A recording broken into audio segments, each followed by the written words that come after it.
दोस्तों आज से कुछ दिनों पहले मैंने एक वीडियो डाली जिसमें मैंने आपको बताया था कि मेरी जो रिवोल्ट बाइक है इसमें कितने कितने पार्ट चेंज हो चुके हैं। आपको वीडियो काफ़ी पसंद आई थी।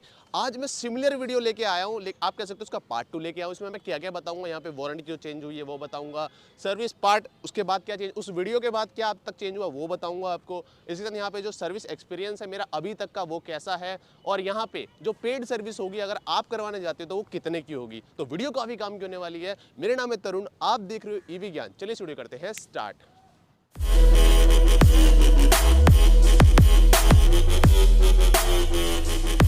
दोस्तों सबसे पहले एक बात मैं आपको बताया तो मैंने ये बाइक कब ली थी और कितने की ली थी। इस बाइक को मैंने लिया था नवंबर 2019 को। इसके लिए मैंने पे करे थे अराउंड 1.58 लाख, जो कि EMI का सब कुछ जोड़ जाड़ के इनका जो MRP प्लान आता था उस टाइम ये आया करती थी 1,16,000 ऑन रोड कैश अगर आप ले रहे हो। तो मैंने MRP पे ली थी 1,58,000 की मुझे टोटल पड़ी थी, जिससे मुझे महीने में 4,000 देने पड़ते थे। अब मैं आपको एक बार मीटर दिखा देता हूँ ये कितनी चल चुकी है।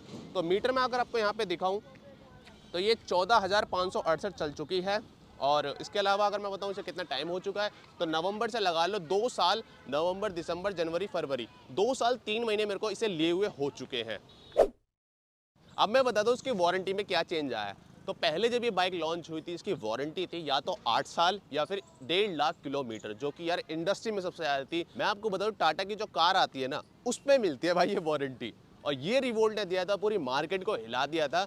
जब भी जाके मतलब आप कह सकते हो रिवोल्ट की USP ही यही थी कि इसकी जो वारंटी थी वो कह सकते हो अनलिमिटेड थी। लेकिन रिसेंटली इन्होंने अपनी वारंटी को चेंज कर दिया है। अब जो बाइक के ऊपर वारंटी है वो है 5 साल की या फिर 75,000 किलोमीटर। इस साथ इसकी जो बैटरी है उस पर आपको देखने को मिलती है 6 साल की वारंटी या फिर 1 लाख किलोमीटर। मतलब पहले से तो कम कर दिया है, थोड़ा सा बुरा लग रहा है, लेकिन हाँ अगर आप अभी भी मार्केट में कहीं भी जाओगे तो इससे ऊपर कोई भी वारंटी नहीं दे रहा है। रिवोल्ट अभी भी सबसे ऊपर ही है। अब दोस्तों बात करते हैं यहाँ पे पार्ट चेंज की। तो इससे पहले जो मैंने वीडियो बनाई थी उसमें मैंने आपको ऑलरेडी बता दिया था कि क्या क्या चेंज हुआ है। उसके बाद अब रिसेंटली क्या क्या चेंज हुआ वो मैंने यहाँ पे लिख लिया है। पहले बताता हूँ जो इससे पहले वाली वीडियो में चेंज हुआ था, फटाफट बता देता हूँ। तो पहले USB 4 बार चेंज हुआ था, सब फ्रेम इसका 2 बार चेंज हुआ था, हेडलाइट 1 बार हो चुकी थी, स्पीकर इसका 4 बार हो चुका था, और जो इसकी चाबी रिमोट वाली की है वो 3 बार हो चुकी थी। अब बताता हूँ अब क्या हुआ है रिसेंटली उस वीडियो के बाद से अब तक। तो भाई यहाँ पे एक बार मेरा स्पीकर चेंज हो गया, उसके बाद इसका जो रियर शॉकर है जो कि मोटा सा हो गया वो भी चेंज हो गया है। इसका जो बैटरी कनेक्टर है उस पर क्लिप लग चुकी है, वो बताऊँ कैसे लगी है। इस साथ इस पर जो थ्रॉटल है ये भी एक बार और बदल चुका है। इसके बाद इसका DC कन्वर्टर बदल चुका है। इसी के साथ इसकी जो वायरिंग थी ना वो भी एक बार बदली जा चुकी है। तो उस वीडियो से अब तक ये सब बदला जा चुका है। आई थिंक 4 से 5 महीने हो गए, 4 से 5 महीने में ये सब चेंज हो चुका है। चेंज आया ना हमारे शॉकर में वो ये आ गया कि भाई जो पहले वाला शॉकर था जो बिल्कुल स्टार्टिंग बाइक में आई थी तो इतना मजबूत सा नहीं था, थोड़ा हल्का था। और टू बी ऑनेस्ट बताऊं 2 साल चल के उसकी जो आप कह सकते हो शॉकर की जो कैपेसिटी होती है वो कम हो गई थी, उसमें थोड़ा जान सी नहीं रही थी। तो रिसेंटली अपना शॉकर भी चेंज हो चुका है और ये अब काफ़ी हैवी लग रहा है। अब मैंने ली थी ये बाइक MRP में, तो मेरी बाइक में अब एक जो मेजर चेंज होगा वो होंगे इसके टायर। तो टायर मैं अभी नहीं बदलवा रहा हूँ, हालांकि मेरे पास ऑप्शन रहेगा कि इस बाइक के जो मैं टायर है वो 3 साल के अंदर बदलवा सकता हूँ। अभी नहीं कर रहा हूँ मैं, जब नवंबर का एंड आएगा जब मैं इसे बदलवा लूँगा। ये सिर्फ MRP वालों के लिए होता है, उन्हें एक बार टायर फ्री दिए जाते हैं और इसके जो ब्रेक शू होते हैं वो भी। मतलब अगर मैं बात करूँ यहाँ पे कि नई जो बाइक आ रही है जो अब आप अब लेने जाओगे उसमें और इसमें क्या अंतर है एक बार मैं आपको बता देता हूँ। सबसे पहले इसका जो ये है ना थ्रॉटल, ये चेंज हो चुका है। ये वाला जो आप देख पा रहे हो ये है पहले वाला, यानी कि जो इसकी बाइक में शुरू से लगता आ रहा है। जो न्यू वाला है वो आपको डिस्प्ले पे इस टाइम दिख रहा होगा। तो ये इसमें चेंज आया। उसके बाद आपको मैंने शॉकर दिखा दिया है ऑलरेडी, वो शॉकर भी चेंज हो चुका है। सबसे पहले वाली बाइक में पतला था, इसमें मोटा है। उसके बाद इसकी जो पुली थी ना ये पुली पूरी बदल गई है भाई, और ये काफ़ी चौड़ी होती है, आपको डिस्प्ले पर दिख रही होगी। ये काफ़ी पतली सी है ना, जो न्यू वाली है वो काफ़ी मोटी सी है। तो ये कुछ मेजर चेंजेस आए यहाँ पे। इसके अलावा जो बटन वगैरह हैं वो भी चेंज कर दिए हैं। ये जो बटन्स हैं ये न्यू वाली में आपको अलग देखने को मिलते हैं। और इसके अलावा जो इसका हैंडल है ना, हैंडल में भी कुछ चेंज किए गए हैं, क्योंकि इसके जो बटन वगैरह वो भी चेंज है। उसके साथ सुनने में आया कि जो इसकी हैंडल की क्वालिटी है वो इंक्रीज़ की गई है। इसके बाद फुट बैग भी बदले हैं। पहले आपको दिख रहे होंगे ये क्रोम वाले हैं, अब जो न्यू आ रहे हैं उसमें क्रोम के साथ रबड़ भी आ रही है। अब अच्छी बात यहाँ पे पता है क्या है, ये सब मेड इन इंडिया है और रिवोल्ट को अब इनके सप्लाई चेन में काफ़ी दिक्कत नहीं आएगी जैसे कि पहले आ रही थी। एंड दोस्तों कमेंट्स में ना मेरे से बहुत बार पूछा जाता है कि ये जो बाइक है ना इसकी जो पेड सर्विस होगी भाई वो कितने की होगी, एक बार वो बता दो। तो अब से पहले तो मुझे नहीं पता थी, क्योंकि इस बाइक की है ना 4 सर्विस फ्री होती है। मेरी बाइक की चारों कंप्लीट हो चुकी है। तो जो अब नेक्स्ट होगी 5वीं सर्विस वो होगी भाई इसकी पेड सर्विस। उसके लिए हमें देने पड़ेंगे 370 रुपये। तो पेड सर्विस का मैंने आपको यहाँ पे बता दिया है। उसमें कुछ खास करते नहीं है ये, थोड़ी बहुत सफाई सी हो गई, इसकी चेकिंग वगैरह हो गई, भाई यही कुछ होता है, इसके अलावा कुछ खास होता नहीं है इलेक्ट्रिक मोटरसाइकिल या स्कूटर में। तो 370 रुपये की यहाँ पे पेड सर्विस होती है। इसके अलावा यहाँ पे मैं एक चीज़ आपको और बता दूँ कि अगर आप इस बाइक की 2 सर्विस मिस कर देते हो तो कंपनी की तरफ से आपकी वारंटी भी खत्म की जा सकती है। तो इसका मतलब ये है कि भाई आपको इसकी सर्विस करानी है, जो भी इनका गिवन टाइम होता है। एक चीज़ यहाँ पे जो नोटिस करने वाली वो ये है कि अगर बाइक में कोई दिक्कत आती है और पार्ट चेंज होता है, अगर इन वारंटी होता है तो उस पर ना ही पार्ट के पैसे लगेंगे ना ही लेबर चार्ज लगेगा। लेकिन अगर वो आउट ऑफ वारंटी चेंज होता है तो पार्ट के पैसे भी लगेंगे, लेबर चार्ज भी लगेगा, प्लस जीएसटी भी लगेगा। और अगर मैं आपको बताऊं, इस बाइक के जो पार्ट्स हैं उसकी कीमत थोड़ी हाइयर साइड पे है। तो दोस्तों ये तो हो गई इसकी नॉर्मल सर्विस, लेकिन आफ्टर सेल सर्विस भी तो कुछ चीज़ होती है। तो वो अभी तक कैसे, मैं आपको एक बार बता देता हूँ। तो दोस्तों सबसे पहले बता दूँ स्टार्टिंग में कैसी थी। 2019 में जब मैंने इस बाइक को लिया था नवंबर के महीने में, तो भाई सर्विस थी A1। आप जाओ, आपकी बाइक में जो भी खराब हो रहा है सर्विस सेंटर में खड़ी करो, भाई 10 मिनट के अंदर आपका बदल के देते थे जो भी दिक्कत आ रही है, ठीक है। क्योंकि उस टाइम बाइक कम थी, रीज़न यही था, यहाँ पे बाइक कम थी, पार्ट्स उनके पास बथेरे अवेलेबल थे, तो आराम से जाओ और एकदम से बदल के दे देते थे। लेकिन जैसे जैसे बाइकों की संख्या बढ़ती गई, यहाँ पर फिर दिक्कत शुरू होने लग गई। भाई पार्ट नहीं कोई इतने ज़्यादा खास थे नहीं अब, लेकिन बाइक अब बढ़ती चली गई। सबसे ज़्यादा इसका स्पीकर बदले आता था, और भी जो आइटम थे वो भाई काफ़ी जल्दी जल्दी ख़राब होते थे।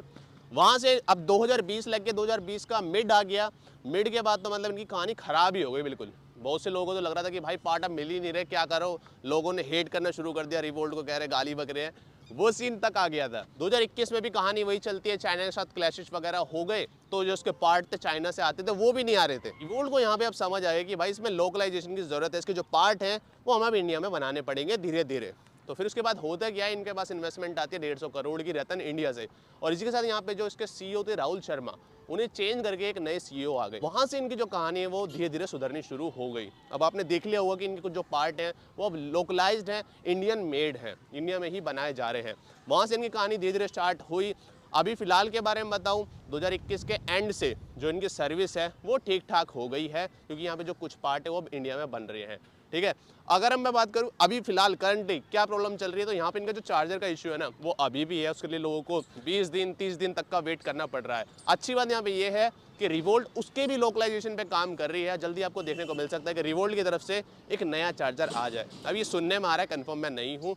तो कुल मिला के सर्विस का जो सीन था वो अप डाउन है। 2019 से अगर 22 तक का आप देखोगे तो कभी अच्छी थी, कभी बेकार, फिर बहुत बेकार हो गई। अब 21 में थोड़ी ठीक ठाक चल रही थी। तो दोस्तों इतना सब कुछ होने के बाद आपके दिमाग में एक सवाल तो आ रहा होगा कि भाई तेरी जेब से कितने रुपए लगे हैं भाई। तो मैं आपको बता दूं कैसे कैसे क्या लगे। दोस्त सर्विस में मैंने अभी तक इसकी 1 रुपया नहीं दिया है, ठीक है। जो भी इन वारंटी चेंज हुआ, जो है उनकी नॉर्मल सर्विस होती है, उसमें 1 रुपया भी नहीं लगा है। मेरे सिर्फ पैसे लगे थे जो मैंने इस वीडियो में आपको बताया था कि मेरी बाइक की जो वायरिंग थी वो चूहों ने काट दी थी, ठीक है। तो जो वायरिंग थी, ये जो थ्रॉटल था, ये सब बदला गया था। वहाँ पे मेरे 7,000 रुपये लग गए थे। तो वो कह सकते हो कि मतलब मेरी भी गलती नहीं थी, वो चूहे की गलती थी जो मुझे भरनी पड़ गई थी। तो 7,000 के अलावा, जो कि बाइक की तरफ से कोई दिक्कत नहीं थी, वो अलग ही सीन था, तो उसके वजह से मुझे 7,000 भरने पड़े हैं। उसके अगर हटा दोगे उसे तो वहाँ पे मेरा 1 रुपया नहीं लगा है अभी तक इस बाइक में, ठीक है। और उस वजह से मेरे क्या क्या बदल गया था, तो भाई ये बदल गया था, थ्रॉटल बदल गया था, अंदर की पूरी वायरिंग बदल गई, जो बैटरी कनेक्टर होता है वो क्लिप वाला आ गया। तो अपडेट तो हो गया, लेकिन उसके लिए मुझे 7,000 रुपये देने पड़ गए। तो ये मेरे पैसे लगे हैं। अगर वो चूहे वाला सीन नहीं होता तो यहाँ पे 1 रुपया मेरा अभी तक नहीं लगा है। अब मैं बात कर लेता हूँ कि भाई इसमें सेविंग मेरी अभी तक कितनी हुई होगी। तो भाई 14 किलोमीटर चल गई है। अगर आप मोटा मोटा निकालो किसी पेट्रोल बाइक का, उसकी सर्विस भी ऐड कर लो, सब कुछ ऐड कर लो, तो 3 रुपये पर किलोमीटर उसका बैठ जाता है। और इस बाइक की अगर चार्जिंग की बात करो तो चार्जिंग देखो, पर्सनली मैं बताऊं दिल्ली में तो बिल आता नहीं है, तो मेरे लिए तो इफेक्टिवली बिल्कुल फ्री हो जाती है इसे चलाना। रनिंग कॉस्ट बिल्कुल ज़ीरो है। तो मैंने यहाँ पे तकरीबन 42,000 रुपये बचा लिए हैं अगर आप मेरी रनिंग के अकॉर्डिंग देखो। बहुत से लोगों ने तो यार बहुत ज़्यादा पैसे बचा लिए हैं, जैसे कि 40,000 किलोमीटर चल चुकी है। 40,000 को अगर आप 3 से मल्टीप्लाई करोगे तो 1,20,000 पड़ जाता है। तो उनकी तो बाइक मतलब फ्री से ही हो गई है, ठीक है। अगर मैं ज़्यादा चलाता तो मुझे भी ज़्यादा फ़ायदा होता। तो ये भाई मेरा अभी तक का एक्सपीरियंस इस बाइक को लेके। अब मैं एक चीज़ और बता देता हूँ, क्या मुझे बढ़ती लगती नहीं लगती। देखो भाई, यहाँ पे जो मेरे पैसे हैं ना वो काफ़ी बच गए हैं। प्रॉब्लम भी मुझे हुई है, लेकिन वो जो पैसे जो बचे हैं ना 40-50 हज़ार रुपये तेल के, वो उसे कंपनसेट कर देते हैं। उसी के वजह से मैं बोलूँगा हाँ भाई मैं इसके हैप्पी हूँ। थोड़ी बहुत दिक्कतों के बाद भी मैं हैप्पी हूँ कि यहाँ पे जो कॉस्ट सेविंग है, जो रनिंग कॉस्ट है वो बहुत ज़्यादा सेव होती है, पैसे बहुत ज़्यादा बचाती है। और इन सब के अलावा भी ना भाई मैंने इस बाइक की बैटरी भी बदल दी, जो कि इस बाइक का सबसे कॉस्टली पार्ट है, वो भी मैंने बदल दी। वो कैसे बदली, वो तो भाई लीगली बदली है। मतलब इनकी जो रिवोल्ट स्विच सर्विस है, वहाँ पे आप अपनी बाइक दे के, मतलब बाइक नहीं बैटरी दे के भरी हुई ले सकते हो, खाली अपनी दे दो, ऐसा कुछ प्रोसेस होता है। सर्विस फीस लगती है 75 रुपये, ठीक है। तो उसके अकॉर्डिंग मैंने बदली थी, और जो मुझे बैटरी मिली है वो मिल गई बिल्कुल नई बैटरी 2021 के एंड की। तो ऐसे करके तो मैंने बैटरी भी बदल ली। कुल मिला के भाई पूरी बाइक ही बदल गई है मेरी, ऑलमोस्ट पूरी बदल गई है। तो दोस्तों ये था मेरे 2 साल का एक्सपीरियंस भाई इस बाइक को लेके, सब कुछ बता दिया मैंने। अब आपको डिसीजन मेकिंग में काफ़ी हेल्प हो जाएगी कि आपको इसे लेना चाहिए या नहीं लेना चाहिए, और चैनल को सब्सक्राइब कर लो।